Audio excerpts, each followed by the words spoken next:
Hello everyone, मेरा नाम पूजा मालविया है और मैं आपका स्वागत ऑनलाइन पढ़ाई पर करती हूँ। आज का ये वीडियो हमारा सेट नंबर 5 है, जिसमें कि हम अपना कर रहे हैं एनसीईआरटीज के एमसीक्यूज को सॉल्व। और आपके जो एमसीक्यूज हैं ये आपके चैप्टर के बीच के एमसीक्यूज हैं, कहीं से कट कॉपी पेस्ट करे हुए एमसीक्यूज नहीं है, किसी बुक से देखे हुए एमसीक्यूज नहीं है। ये डायरेक्टली चैप्टर के बीच से मैं आपसे खुद अब ये एमसीक्यूज फॉर्म कर रही हूँ। तो आप इन एमसीक्यूज को करिए, सारे एमसीक्यूज आपको नए लगेंगे। एक एक चैप्टर्स करके हम सारे एमसीक्यूज को करते चले जा रहे हैं। इससे पहले कि आपने वीडियोस नहीं देखे हैं तो जाकर जरूर देख लीजिए। Set number 1, set number 2, set number 3, set number 4, 4 videos आपके अपलोड हो चुके हैं, जिसमें कि हमने चैप्टर्स को फिनिश किया है। 3 चैप्टर्स हमारे फिनिश हो चुके हैं एनसीईआरटी साइंस क्लास 9th के। तो आज आपका ये चौथा चैप्टर है। साथ ही साथ इसके बाद हम स्टार्ट कर देंगे अपना बायो का। तो जो आपका चैप्टर फिफ्थ है, आपका फंडामेंटल्स यूनिट ऑफ लाइफ, ये आपका चैप्टर 5th है। तो इसको हम स्टार्ट कर देंगे बायो के चैप्टर को। तो इस सेशन से जुड़ जाइए। आप किसी भी गवर्नमेंट एग्जाम की तैयारी कर रहे हैं तो ये सारे वीडियोस आपके लिए बहुत ज्यादा हेल्पफुल हो जाएंगे, क्योंकि आपके हर एग्जाम में एनसीईआरटीज तो पूछी जाती हैं और एनसीईआरटीज के बीच के क्वेश्चन है, तो आपके लिए बहुत ही ज्यादा हेल्पफुल साबित होंगे। साथ ही साथ आप कमेंट सेक्शन में कमेंट करके जरूर बताया करिए कि आपको ये वीडियोस कैसे लग रहे हैं, क्वेश्चंस कैसे लग रहे हैं। साथ ही साथ आप अपने मार्क्स जरूर बताया करिए, जिससे कि मुझे ये समझ में आए कि आप ये सेशंस को देख भी रहे हैं कि नहीं देख रहे हैं।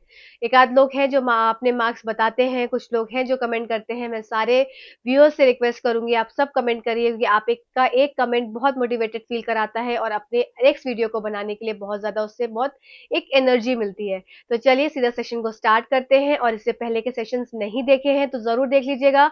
इन सब सेशंस को देखने से पहले आप एक बार एनसीईआरटी को रीड करके जरूर आया करिए और फिर क्वेश्चंस को सॉल्व करेंगे तो बिलीव करिए आपके ये चैप्टर्स जो हैं वो प्रिपेयर हो जाएंगे। चलिए सीधा सेशन को स्टार्ट करते हैं। और कैसा लगेगा जरूर बताइएगा। चैनल को सब्सक्राइब कर लीजिए अगर आप नए हैं चैनल पे। टेलीग्राम चैनल को ज्वाइन कर लीजिएगा, वहां पर आपको इसकी पीडीएफ भी मिल जाएगी। ठीक है, तो चलिए सेट नंबर 5 को स्टार्ट कर देते हैं। और सेट नंबर 5 में आपके कुल 21 क्वेश्चन हैं। तो आपके कितने क्वेश्चन ठीक हुए ये आपका काम है बताना। प्लस यहाँ पर एक और इन्फॉर्मेशन आप सबके लिए कि यहाँ पर जो क्लासेस हैं, क्लासेस आपकी 2 एग्जाम्स की चल रही हैं, सीटेट की क्लास और साथ ही साथ बीपीएससी की क्लास। तो सबसे बड़ी इंपॉर्टेंट बात यह है कि दोनों की क्लासेस का कंटेंट क्या है, लगभग एक ही है, क्योंकि एनसीईआरटी का कंटेंट है। तो दोनों की क्लास एक दूसरे लोग देख सकते हैं। प्लस इसको बाइफोकेट करने के लिए, क्योंकि सबको क्या है थोड़ी सी दिक्कत हो जाती है, क्लासेस नाम से स्पेसिफाई करो तो ज्यादा सही रहता है। क्योंकि सही बात है, थोड़ा सा कंटेंट का जो पूछने का तरीका है वो दोनों एग्जाम्स में अलग अलग है। तो सीटेट वालों का जो क्लास का टाइमिंग है ये मंडे, वेडनेसडे और फ्राइडे रहेगा। ठीक है। और आपका बीपीएससी वालों का आपका ट्यूसडे, थर्सडे और सैटरडे रहेगा। तो ये बात को जरूर ध्यान देंगे कि ट्यूसडे, थर्सडे, सैटरडे बीपीएससी और मंडे, वेडनेसडे, फ्राइडे ये आप सीटेट। तो ये इस बात को जरूर अच्छे से देख लेंगे। और टेलीग्राम पे भी मैं इस चीज को शेयर कर दूंगी कि ऑल्टरनेट आपकी क्लासेस होंगी, उस हिसाब से आपको यहाँ पर रहना है और अपनी चीजों को प्रिपेयर करना है। ठीक है, चलिए तो स्टार्ट कर देते हैं आज के सेशन को। चैप्टर नंबर 4 आज हम करने जा रहे हैं, structure of atom. I hope जिन्होंने पढ़ना होगा उन्होंने पढ़ लिया होगा, और जिन्होंने नहीं पढ़ा है उनको यहाँ पर हम रिवाइज करवाएंगे अभी। ठीक है, तो चलिए सबसे पहला क्वेश्चन क्या है। 2 वस्तुओं को आपस में रगड़ने से उनमें विद्युत आवेश आ जाता है। इसे अच्छे से समझाया जा सकता है, किस चीज से एक्सप्लेन किया जा सकता है, मतलब rubbing 2 objects together makes them electrically charged. ठीक है, तो 2 ऑब्जेक्ट को अगर एक साथ क्या किया जाए, रब किया जाए, तो क्या किया होता है, वो इलेक्ट्रिकली चार्ज हो जाता है। अब उसको किस तरीके से आप अच्छे से एक्सप्लेन कर सकते हैं। ठीक है, तो क्या है, एटम क्या डिविजिबल है इस चीज से, या एटम इनडिविजिबल है इससे, या atom consist of charge particle. या एनसीईआरटी के लाइन से उठा के क्वेश्चन रखा है, इसलिए इंपॉर्टेंट है क्वेश्चन। ठीक है, ये आपका atom consist of charge particle, या more than one of the above, या नॉन ऑफ दीज। तो आई होप आपने इसका आंसर मार्क कर लिया होगा। तो इसमें आपका आंसर हो जाएगा, जस्ट अ सेकेंड, इसमें आपका आंसर हो जाएगा more than one of the above. और आंसर ये इसलिए हो रहा है क्योंकि इसमें ऑप्शन नंबर ए आपका एटम इज डिविजिबल और दूसरा आपका option number 3, atom consist of charge particles. ये दोनों क्या है, ये दोनों आपके इसमें ठीक हो रहे हैं, ठीक है। तो इस हिसाब से आपका कि परमाणु विभाज्य है और जो परमाणु आवेशित कणों से बना होता है, इसके कारण मोर than one of the above इसका आंसर है। और ये जो आपको स्लाइड मिल रही है, मीन्स आपको जो पीडीएफ मिलेगी ये मार्क्ड मिलेगी, तो बिल्कुल चिंता मत करिएगा, इसमें आपको आंसर्स मार्क मिलेंगे, ठीक है। नेक्स्ट क्वेश्चन है, हु डिस्कवर्ड इलेक्ट्रॉन। इलेक्ट्रॉन की खोज किसने की थी, तो ये आपका क्या हो जाएगा, डायरेक्टली इसका आंसर पे आप पहुंच सकते हैं कि इलेक्ट्रॉन की खोज किसने करी थी। तो ये हो जाएगा आपका ऑप्शन नंबर 2, इलेक्ट्रॉन की खोज की गई थी किसके द्वारा, जे थॉमसन के द्वारा इलेक्ट्रॉन की खोज की गई थी, ठीक है। तो आंसर क्या हो जाएगा, जे थॉमसन। अब आगे जो है गोल्डस्टीन और आपका चैडविक, तो ये जो है आगे मैं यहाँ पर आपको नहीं बता रही हूँ, क्योंकि आगे इसके क्वेश्चंस मैंने डाले हुए हैं कि गोल्डस्टीन और चैडविक इन्होंने क्या डिस्कवर किया था, इसीलिए यहाँ पर नहीं बताऊंगी। आप आगे चलेंगे, क्वेश्चन देखेंगे और आप डायरेक्टली उसके आंसर तक पहुंचेंगे, ठीक है। चलिए नेक्स्ट क्वेश्चन पे चलते हैं। नेक्स्ट क्वेश्चन है हमारा, प्रोटॉन्स वॉज डिस्कवर्ड बाय। तो प्रोटॉन्स की खोज किसने की थी, प्रोटॉन्स की खोज किसके द्वारा की गई थी, तो अब आपका आंसर आ जाएगा क्या, नेक्स्ट ई गोल्डस्टीन। तो क्वेश्चन नंबर 3 का आंसर क्या हो जाएगा आपका, ई गोल्डस्टीन द्वारा प्रोटॉन्स की खोज की गई थी, ठीक है। तो आई होप अब आपको 2 चीजें याद हो गई होंगी। क्या चीज पहले, कि जे थॉमसन ने किसकी डिस्कवरी करी थी, इलेक्ट्रॉन की, और गोल्डस्टीन द्वारा किसकी डिस्कवरी करी गई, प्रोटॉन्स की, ठीक है। ऐसे चैडविक का भी आगे आएगा, तो जैसे जैसे आता जाएगा आपको मैं बताती जाऊंगी, ठीक है। चलिए नेक्स्ट कर लेते हैं, atomic to Dalton atomic theory, atom is.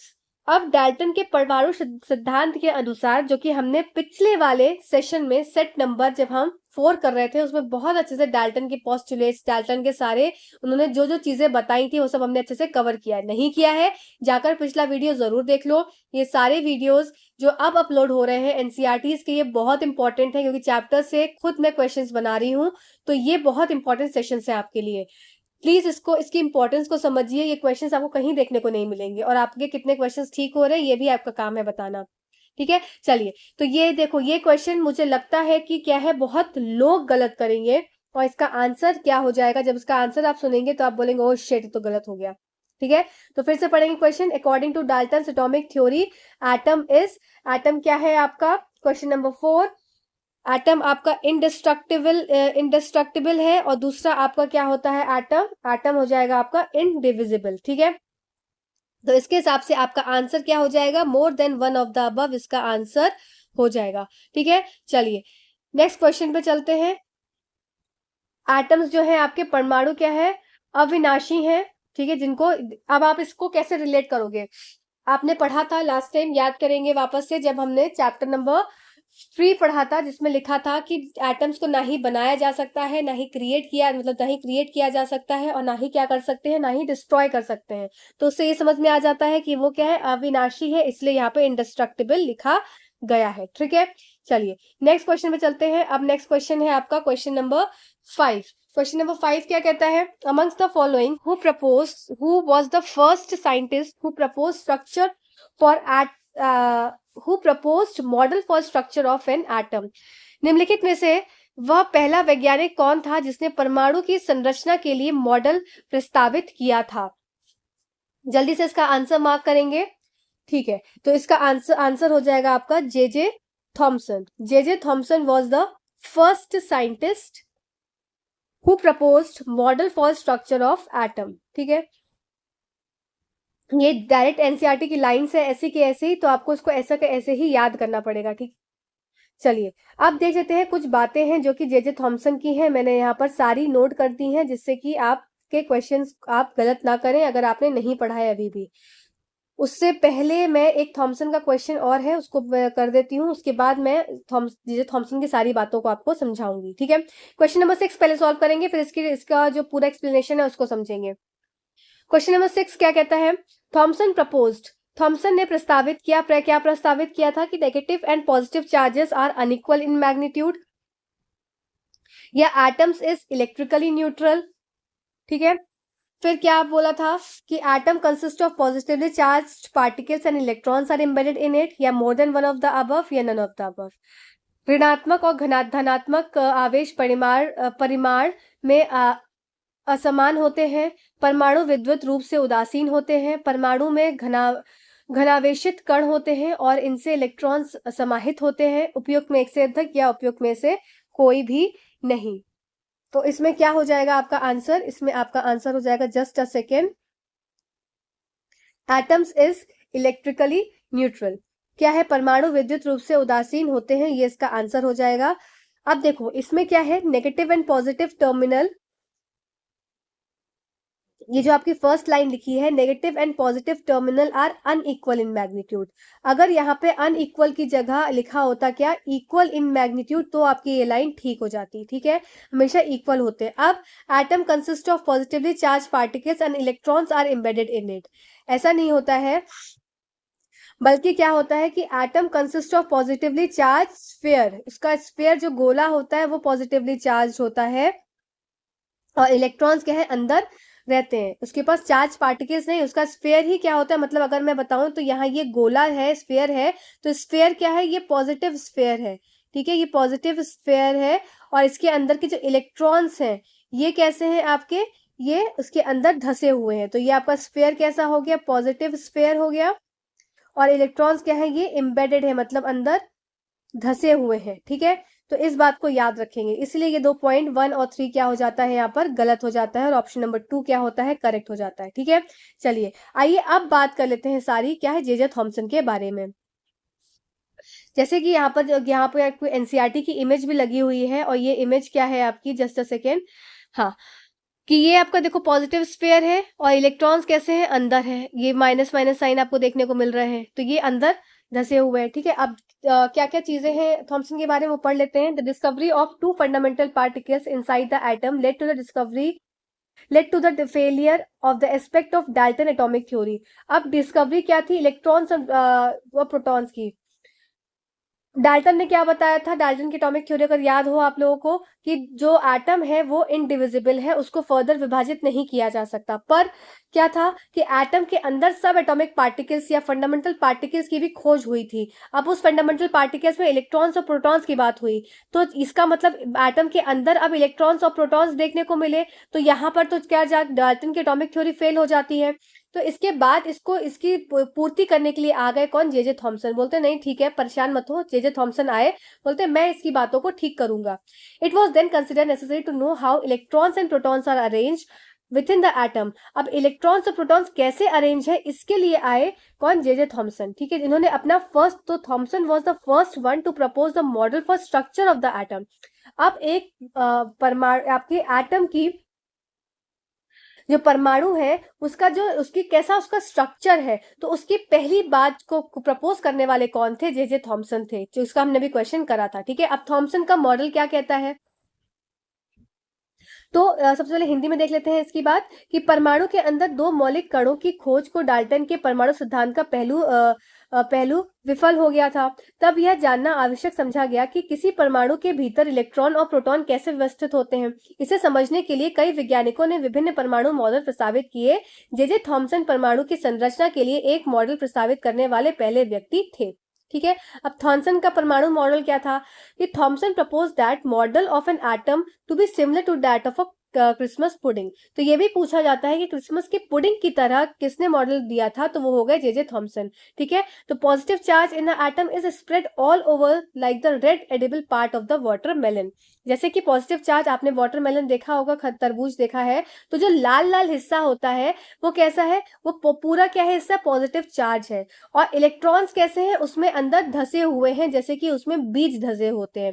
तो लाल हिस्सा क्या हो गया पूरा, ये अगर मैं बनाऊं तो ये पूरा क्या हो गया, लाल हिस्सा आपका क्या हो गया, ये आपका प्रोटॉन्स हो गए, मतलब ये आपके पॉजिटिव चार्ज हो गया।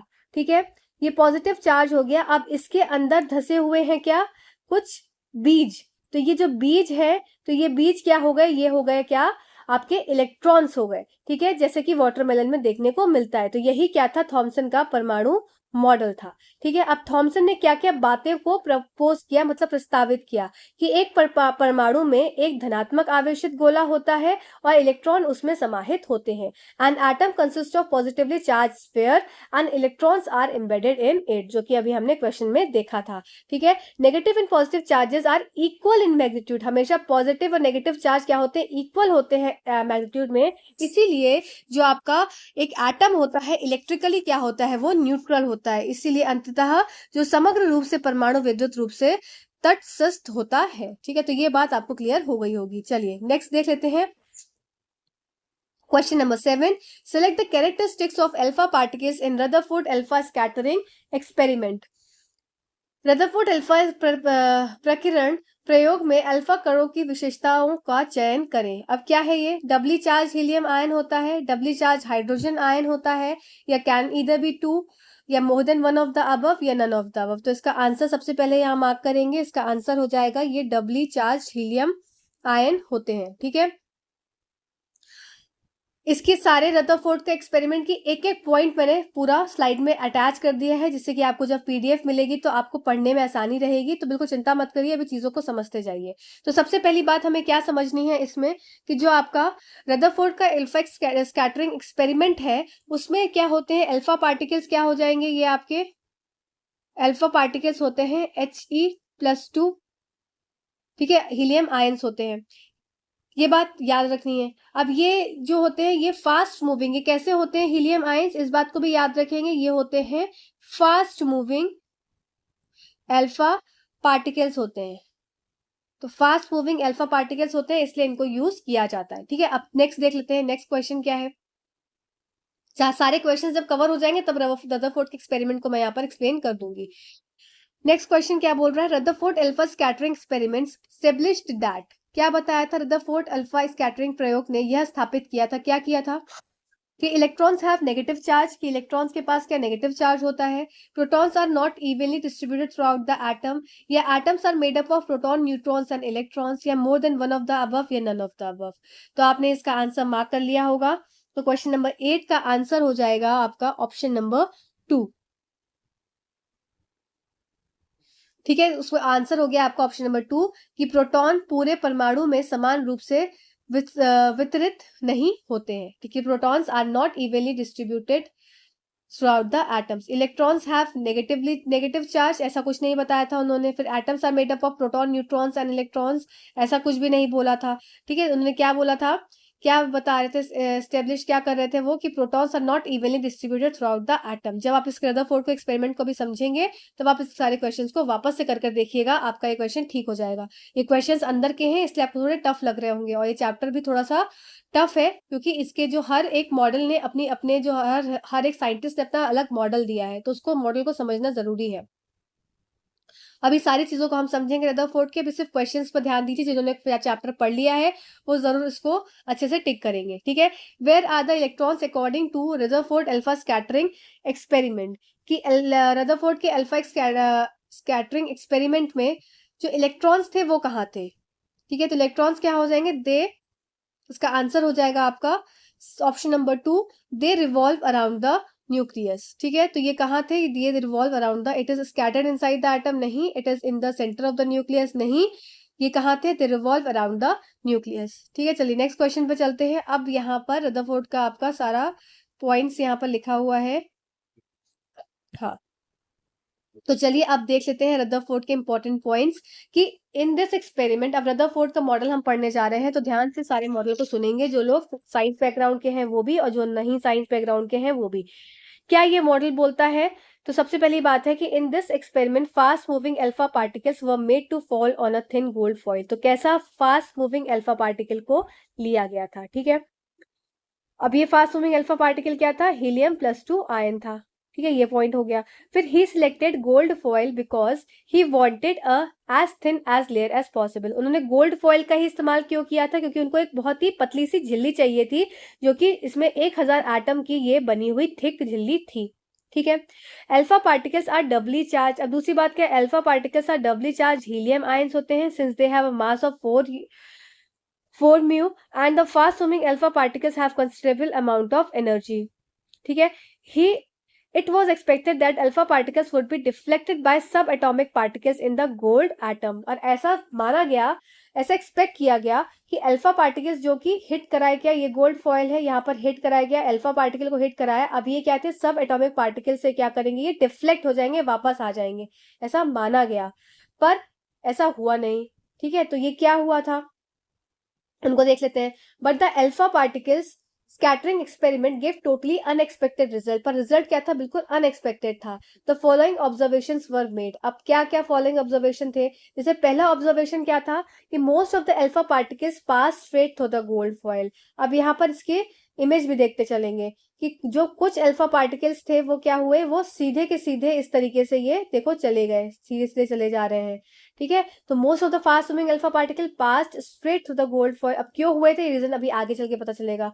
सम of the alpha particles were deflected by gold foil by small angles, कुछ क्या थे, कुछ स्मॉल एंगल से क्या हो गए, डिफ्लेक्ट हो गए, स्मॉल एंगल से क्या हो गए, डिफ्लेक्ट हो गए। ठीक है, surprisingly 1 out of every 12,000 particles appear to rebound, कुछ में से क्या थे, मतलब 1 out of, एक में से 12,000 में से एक क्या हुए, ये जो सीधे गए और सीधे जाकर क्या हो गए, वापस आ गए, सीधे गए और वापस आ गए, मतलब यहाँ गए और फिर यहीं से क्या हो गए, वापस आ गए। ठीक है, तो ये चीज इन्होंने देखी कि अधिकांश तेज गति से चलने वाले अल्फा कण सीधे सोने की पन्नी से होकर गुजरे, सीधे चले गए, कुछ तो स्ट्रेट चले गए थे ना, कुछ बाउंस हो गए थे, कुछ स्ट्रेट जाकर वापस आ गए थे। ठीक है, फिर कुछ अल्फा कण पन्नी से द्वारा छोटे कणों से विक्षेपित हो गए, फिर आश्चर्यजनक रूप से प्रत्येक 12,000 कणों में से एक पुनः उछलता हुआ दिखाई दिया, मतलब जो पुनः वापस से रीबाउंड होकर वापस आ गया। ठीक है, अब यहाँ पर बात कर लेते हैं कि ऐसा क्यों हुआ था। Rutherford concluded from alpha scattering experiment, और रदरफोर्ड ने एक्सपेरिमेंट से कंक्लूड किया कि most of the space inside the atom is empty, जो एटम है उसमें बहुत सारा स्थान कैसा होता है, खाली होता है। तो इससे क्या होता है, जो मोस्ट अल्फा पार्टिकल्स है ये pass through the gold foil without getting deflected, जो एम्प्टी था वहां से क्या हो गया, अल्फा पार्टिकल सीधे के सीधे चले गए। ठीक है, ये रीजन था, पहला रीजन। Very few particles were deflected from their path, indicating that positive charge of the atom occupy the very little space. अब आपके हीलियम भी पॉजिटिव था और ये भी आपके क्या थे, पॉजिटिव थे, मतलब न्यूक्लियस क्या था, वो भी कैसा था, पॉजिटिव था। ठीक है, very few particles were deflected from their path, indicating the positive charge of the atom occupy the very limited place. तो ये क्या था, ये आपका यहाँ पर पॉजिटिव चार्ज था प्रेजेंट, तो यहाँ पे था इसलिए यहाँ से डिफ्लेक्ट हो जा रहा था। ठीक है, a very small fraction of the particle were deflected bye 180 degree, sorry 1800 नहीं है, 180 डिग्रीज है ये, तो इसको थोड़ा ठीक कर लेंगे, 180 डिग्रीज, ये जीरो हटा दो।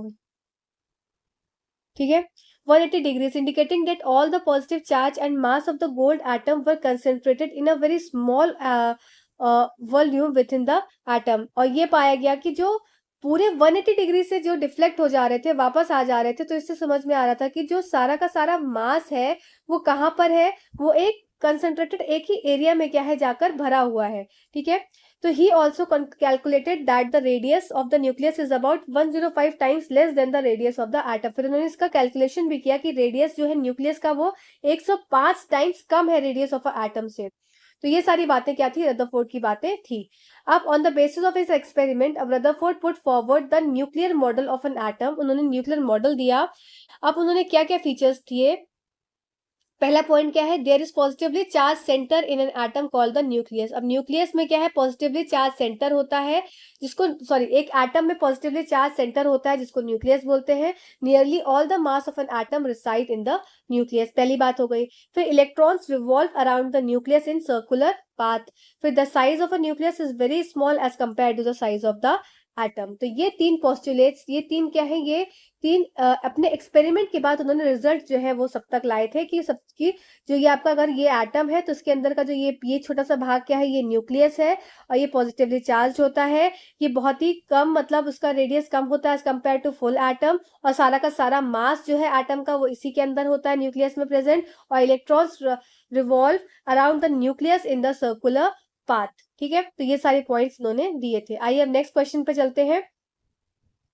नेक्स्ट क्वेश्चन है आपका क्वेश्चन नंबर 10 कि who amongst the following propose the nuclear model of an atom. अब न्यूक्लियर मॉडल, अभी हमने पढ़ा न्यूक्लियर मॉडल क्या था, तो न्यूक्लियर मॉडल फिर से देख लेंगे। यहाँ पर क्या था कि ये लाइन देखिए, Rutherford put forward the nuclear model of an atom. तो अब यहाँ पर क्वेश्चन क्या आ गया कि who amongst the following propose the nuclear model of an atom. तो आपका आंसर क्या हो जाएगा, इसमें आपका आंसर हो जाएगा रदरफोर्ड ने प्रपोज किया था क्या, nuclear model of an atom को। ठीक है, तो आई होप ये पॉइंट आपको यहाँ पर क्लियर हो गया होगा। नेक्स्ट बात कर लेते हैं Bohr's model of an atom को, और उससे पहले एक क्वेश्चन करते हैं कि 11th क्वेश्चन को देखते हैं पहले। The conclusions made by Rutherford in his alpha scattering experiment was. Rutherford ने अपने अल्फा स्कैटरिंग प्रयोग में जो निष्कर्ष निकाला था वह क्या था। तो क्या था निष्कर्ष इसका, ये आप देखेंगे कि सबसे पहली बात क्या है, most of the alpha particles pass without getting reflected. तो सही बात है कि अधिकांश अल्फा कण विक्षेपित हुए बिना ही गुजर जाते हैं, सही बात है। A very small fraction of alpha particles were deflected bye 180 degree, ये बात भी ठीक है कि अल्फा कणों का एक बहुत छोटा अंश 180 तक विक्षेपित हुआ। फिर very few particles were deflected from their path, कि बहुत कम कण अपने पथ से विक्षेपित हुए। तो इसका मतलब आपका मोर than one of the above यहाँ पर इसका आंसर हो जाएगा। ठीक है, जिसमें कि आपके ऑप्शंस 1, 2 और 3 सब ठीक है। तो आपका आंसर हो गया क्या, मोर than one of the above. क्यों हो गया, 1, 2 और 3 तीनों आपके ठीक है, इसलिए मोर than one of the above इसका आंसर हो गया। ठीक है, विच साइंटिस्ट पुट फॉरवर्ड। चलिए अब इसके बाद आपका क्वेश्चन है, which scientist put forward the energy levels in an atom. किस वैज्ञानिक ने परमाणु में ऊर्जा के स्तर को सामने रखा। तो कौन से वो साइंटिस्ट थे आपके, 12th वाला क्वेश्चन है। तो ये आपके साइंटिस्ट थे बोर। पहले बोर के बारे में ये क्वेश्चन कर लेते हैं, अब इसके बाद इसका क्या है एक्सप्लेनेशन देख लेंगे। तो ये बोर साइंटिस्ट थे जिन्होंने एनर्जी लेवल्स के बारे में अपनी बातों को रखा था। ठीक है, फिर नेक्स्ट क्वेश्चन क्या है, न्यूट्रॉन्स वॉज डिस्कवर्ड बाय। तो न्यूट्रॉन्स की खोज किसने की थी, तो न्यूट्रॉन्स की खोज की गई थी किसके द्वारा, चैडविक के द्वारा। ये डायरेक्ट सीधा सीधा क्वेश्चन है। और इससे पहले आइए अब पढ़ लेते हैं बोर्स को। ठीक है, बोर के मॉडल को पढ़ लेते हैं। तो Niels Bohr put forward the following postulates. अब नील बोर ने कुछ पोस्टुलेट्स रखे थे about the model of an atom, कि only special orbits known as discrete orbits of electrons are allowed inside the atom। ठीक है, कि परमाणु के अंदर केवल कुछ विशेष कक्षाएं, जैसे KLMN शेल्स के बारे में उन्होंने बताया था, जिन्हें इलेक्ट्रॉन्स की असत कक्षाओं के रूप में जाना जाता है, की अनुमति है। While revolving discrete orbits, the electrons do not radiate energy. These orbits or shells are called energy levels। तो इन्हीं discrete जो देखो जो डिस्क्रीट ऑर्बिट्स है इसमें क्या है, इलेक्ट्रॉन्स क्या है वो ट्रैवल करते हैं। जैसे कि अगर मैं ये बात करूं KLM शेल की, तो यहीं पे क्या है, इलेक्ट्रॉन्स क्या है ऑर्बिट में रिवॉल्व करते रहते हैं। ठीक है, तो यही यहाँ बात की कि only certain special orbits known as discrete orbits of electrons are allowed inside the atoms. ठीक है, while revolving in discrete orbits the electrons do not radiate energy. These orbits or shells are the energy levels. इन्हीं को क्या बोलते हैं, energy levels बोलते हैं। These orbits or shells are represented by letter KLMN और द नंबर N 1 2 3 4। या तो इसको KLMN बोलते हैं या नंबर 1 2 3 4 बोलते हैं। आइए इसको हिंदी में देख लेते हैं कि नील बोर के परमाणु मॉडल के बारे में निम्नलिखित अभिधारणाएं प्रस्तुत की। परमाणु के अंदर केवल कुछ विशेष कक्षाएं जिन्हें इलेक्ट्रॉनों के असत कक्षाओं के रूप में जाना जाता है की अनुमति है। अलग अलग कक्षाओं में घूमते समय इलेक्ट्रॉन ऊर्जा उत्सर्जित नहीं करते हैं। इन कक्षाओं या कोशों को ऊर्जा स्तर कहा जाता है। ठीक है, इन कक्षाओं या कोशों को KLMN शेल या इसको 1 2 3 4 अक्षरों द्वारा दर्शाया जाता है। ठीक है, तो आई होप ये इजी था, बस मैं शेल्स के बारे में बताया था उन्होंने, एनर्जी लेवल्स के बारे में। चलिए अब नेक्स्ट क्वेश्चन है, which statement is true about या इनकरेक्ट। अच्छा, इनकरेक्ट देखना है, ये जरूर क्वेश्चन में देख लीजिएगा कि करेक्ट पूछा गया है कि इनकरेक्ट पूछा गया है, और किसके बारे में पूछ रहे हैं, न्यूट्रॉन्स के बारे में पूछ रहे हैं। इनकरेक्ट स्टेटमेंट आपको छाटनी है। न्यूट्रॉन्स के लिए कौन सा कथन गलत है, क्वेश्चन नंबर 14। चलिए देख लेते हैं। तो सबसे पहले a sub atomic particle which had charge and mass nearly equal to that of a proton. ठीक है, a sub atomic particle which had no charge and mass nearly equal to that of a proton. फिर neutron is present in all atoms along with in hydrogen atom more than one of the above या none of the above. तो इसमें answer क्या हो जाएगा आपका, answer जो आपको गलत छांटना है, तो गलत क्या क्या हो जाएगा, गलत हो जाएगा ऑप्शन नंबर 1 और ऑप्शन नंबर 3। इस हिसाब से मोर than one of the above आपका आंसर क्या हो जाएगा, इसमें हो जाएगा। आइए अब इसको समझ लेते हैं कि अ sub atomic particle which had a charge just which has charge and mass nearly equal to that of proton। तो ये स्टेटमेंट गलत लिखी है, यहाँ पर अगर लिखा होता कि a subatomic particle which had no charge, उसके पास ना ही कोई चार्ज होता है, and mass no charge and mass nearly, और चार्ज नहीं होता है, और मास किसके इक्वल होता है, दैट ऑफ अ प्रोटॉन, तो ये स्टेटमेंट ठीक हो जाती। ठीक है, नेक्स्ट स्टेटमेंट क्या है, नेक्स्ट स्टेटमेंट आपकी ठीक लिखी है, a subatomic particle which had no charge and mass nearly equal to that of proton. तो ये स्टेटमेंट आपकी ठीक है, ये स्टेटमेंट आपकी गलत है, इसलिए ये आपका न्यूट्रॉन वाला आंसर गलत हो जाएगा। ठीक है, तो neutron is present in all atoms along with hydrogen atom. तो नहीं भाई, हाइड्रोजन एटम में तो न्यूट्रॉन्स प्रेजेंट नहीं होते, except neutrons are present in nucleus of all atom, सब में प्रेजेंट होते हैं न्यूट्रॉन्स एक्सेप्ट हाइड्रोजन एटम। ठीक है, क्यों, क्योंकि हाइड्रोजन एटम का एटॉमिक नंबर होता है 1। ठीक, चलिए ये पॉइंट आपका यहाँ पर क्लियर हो गया होगा। अब बात कर लेते हैं न्यूट्रॉन्स की। तो न्यूट्रॉन्स की सारी बातें समझ लेते हैं कि न्यूट्रॉन्स को सबसे पहले चैडविक ने डिस्कवर किया था, जो कि अनदर सबएटॉमिक पार्टिकल है which had no charge and mass nearly equal to that of proton. It was eventually named as neutron. Neutron are present in nucleus of all atoms में present होता है except hydrogen atom. The mass of an atom is therefore given by the sum of masses of proton and neutron present in nucleus. इस point को भी याद रखेंगे, ये important point है कि एक एटम का मास किसके द्वारा दिया जाता है, sum of the masses of protons plus neutrons. ठीक है, mass of protons and neutrons के द्वारा ही मास ऑफ एटम पता चलता है। ठीक है, चलिए नेक्स्ट क्वेश्चन क्या है, नेक्स्ट क्वेश्चन इसी पे आधारित है आपका, क्वेश्चन नंबर 15 कि मास ऑफ एन एटम इज। अब तो आप इस क्वेश्चन को डायरेक्टली सॉल्व कर सकते हैं। इसका आंसर क्या हो जाएगा, sum of the masses of protons and neutrons. कि प्रोटॉन्स और न्यूट्रॉन्स के द्रव्यमान का योग क्या हो जाता है, मास ऑफ एन एटम हो जाता है। ठीक है, फिर according to Bohr Bury to maintain stability outer mesh shell can accommodate, कि बोर बरी के अनुसार स्थिरता बनाए रखने के लिए सबसे बाहरी आवरण को कितना उसमें जो शेल्स में कितना अकोमोडेट हो सकते हैं इलेक्ट्रॉन्स। तो इसका आंसर क्या हो जाएगा, ऑप्शन क्वेश्चन नंबर 16 का इसका आंसर हो जाएगा आपका, आपने मार्क कर लिया होगा, ऑप्शन नंबर 3, मैक्सिमम 8 इलेक्ट्रॉन्स। ठीक है, तो मिनिमम 8 नहीं, मैक्सिमम 18 नहीं, मैक्सिमम 8 इलेक्ट्रॉन्स स्टेबिलिटी को मेंटेन करने के लिए क्या है, अकोमोडेट कर सकता है कोई भी शेल। ठीक है, आउटरमोस्ट शेल। अब बात कर लेते हैं which statement is incorrect about atomic number. अब बात कर लेते हैं एटॉमिक नंबर की कि कौन सी स्टेटमेंट इनकरेक्ट है। It is number of protons, incorrect पूछा है। ठीक है, it is number of protons in an atom, तो बात तो ठीक है, ये तो होती ही है। बट इज डोनेटेड बाय ए, तो ये आपकी सही हो जाएगी यहाँ पे, क्योंकि इनकरेक्ट हमसे पूछा गया है, क्योंकि ये जेड से डिनोट करी जाती है, ए से नहीं। ठीक है, जेड से करते हैं। It is the total number of protons and electrons present in the nucleus of an atom. ये भी आपकी स्टेटमेंट गलत हो जाएगी। एटॉमिक नंबर क्या हो जाएगा आपका, एटॉमिक नंबर बराबर हो जाता है नंबर ऑफ प्रोटॉन्स के,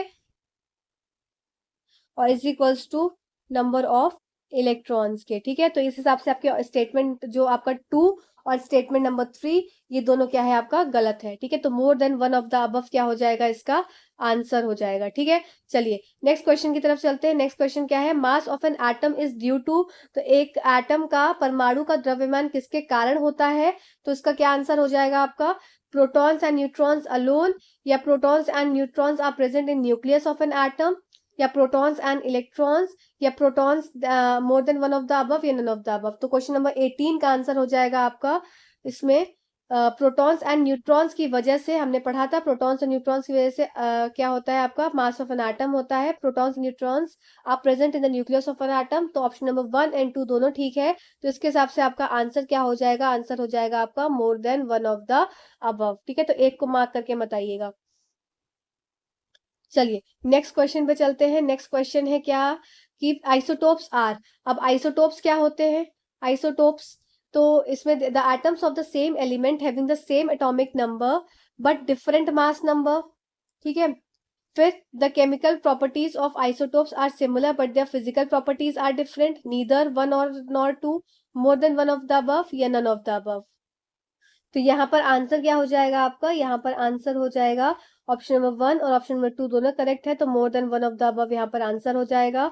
कि आइसोटोप्स क्या होते हैं, the atoms of the same element, atoms of the same element having the same atomic number but different mass number। तो इनके मास नंबर क्या हो जाते हैं, डिफरेंट। जैसे कि अगर मैं एग्जांपल दे दूं, यहाँ पर प्रोटियम पहला होता है, प्रोटियम, ड्यूट्रम तो ड्यू हो गया, ड्यूट्रियम तो 2 हो गया उसमें, और फिर आपका हो गया ट्राइटियम, ट्राई से 3। ठीक है, जस्ट अ सेकेंड, गलत कर दिया, 1 1 और 1 2 और 1 3। तो इसमें क्या हो गया आपका, नीचे क्या हो जाएगा आपका, नीचे आपका हो जाएगा एटॉमिक नंबर और ऊपर क्या हो जाएगा, मास नंबर। इसको ऐसे कुछ इस तरीके से लिखते हैं कि ये ऊपर हो जाएगा आपका, ये Z मान लो है, या इसको Z से भी ना दिखाकर इसको हम दिखाते हैं X से। तो X हो गया, ऊपर क्या है आपका A और नीचे क्या है आपका Z। तो Z क्या है आपका एटॉमिक नंबर और A क्या है आपका मास नंबर। तो इस तरीके से होता है। तो आपका क्या हो जाएगा, आइसोटोप्स क्या है, ऐसे एक ही तत्व के परमाणु जिनकी परमाणु संख्या समान लेकिन द्रव्यमान संख्या भिन्न भिन्न होती है। फिर आइसोटोप्स के रासायनिक गुण समान होते हैं लेकिन उनके भौतिक गुण क्या हो जाते हैं, भिन्न होते हैं। तो आपका ऑप्शन आंसर क्या हो जाएगा, more than one of the above answer correct हो जाएगा। ठीक है, who propose the electrons are embedded in positive sphere, ये किसने प्रपोज किया था कि इलेक्ट्रॉन्स, ये आपका वापस से रीटेस्ट है, एक तरह से मैंने वापस से क्वेश्चन डाल दिया है आपको चेक करने के लिए कि आपको याद भी है कि नहीं। तो ये आपका आंसर हो जाएगा क्या, और क्वेश्चन नंबर हम आ गए हैं 20वें पे, तो सिर्फ अब एक क्वेश्चन और बचा है। तो जे थॉमसन ने बोला था ये बात, ठीक है, आपका ये ठीक हुआ होगा पढ़ने के बाद, है ना। फिर नेक्स्ट क्वेश्चन क्या है, Rutherford alpha particle scattering experiment led to the discovery of, किसकी डिस्कवरी हुई थी, Rutherford alpha particle scattering experiment करने के बाद डिस्कवरी किस चीज की हो गई थी, एटॉमिक न्यूक्लियस की डिस्कवरी हुई थी। एनसीईआरटी की लाइन है, इसीलिए इसको आपको याद रखना है। ठीक है, एटॉमिक मास की नहीं, एटॉमिक न्यूक्लियस की, एटॉमिक रेडियाई की नहीं, एटॉमिक न्यूक्लियस की, परमाणु नाभिक की क्या हुई थी, डिस्कवरी हुई थी। अच्छा, एक पॉइंट इसमें रह गया है बताना, आइसोबार्स। तो आइसोबार्स ऐसे एटम्स होते हैं जिनका मास नंबर क्या हो जाता है, सेम होता है पर डिफरेंट एटॉमिक नंबर होता है। तो आइसोबार्स को एक यहाँ पर लिख लीजिए, आइसोबार्स। आइसोबार्स क्या हो जाते हैं, ऐसे एटम्स होते हैं, atoms having same mass number but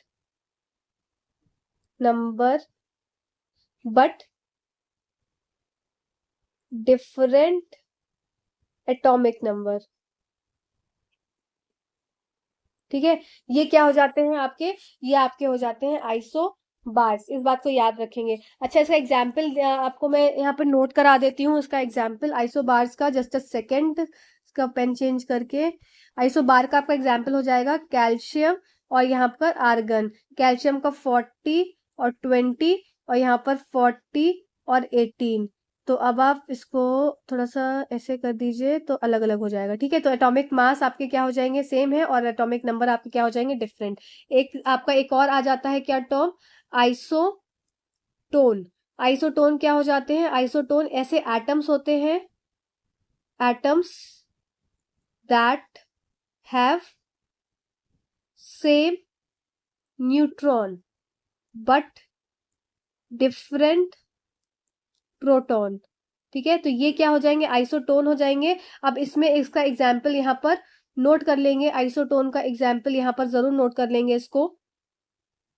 जैसे हो गया आपका ऑक्सीजन, फिर आपका हो गया नाइट्रोजन, फिर आपका हो गया कार्बन। ऑक्सीजन का हो गया 16 और 8, ये हो गया 15 और 7, और यहाँ पर हो गया 14 और हो गया आपका ये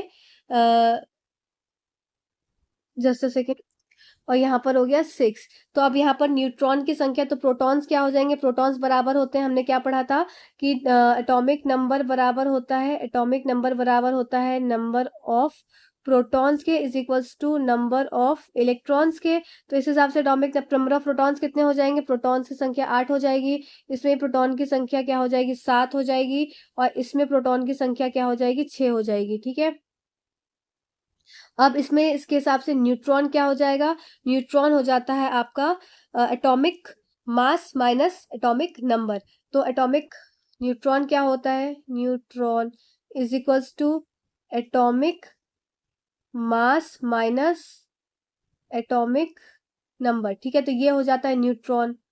अब ये यहाँ पर हो जाएगा, तो मतलब 16 में से 8 गया 8, और 15 में से 7 गया आपका, यहाँ पे भी आ जाएगा 8, और 14 में से 6 गया तो बचा 8, 6, 7, 8, 9, 10, 11, 12, 13, 14, 8, ठीक है, 8, 8, 8। तो यहाँ पर क्या हो गया आपका, ये आपके आइसोटोन्स हो गए कि एटम्स ऐसे जिसमें सेम न्यूट्रॉन्स होते हैं बट डिफरेंट इसके क्या होते हैं, प्रोटॉन्स होते हैं। तो आई होप ये सब चीजें आपको क्लियर हो गई होंगी, इंपॉर्टेंट थी इसलिए मैंने यहाँ पर नोट कर दी है, ठीक है। और फिर आ जाता है आपका थैंक यू वाला सेशन कि भाई thank you so much watching this video. और आपका काम क्या है कि आप मुझे मार्क्स बताएंगे कि आपके कितने मार्क्स आए और सेशन कैसा लग रहा है, ये भी जरूर मुझे बताइएगा। Thank you so much watching this video, thank you.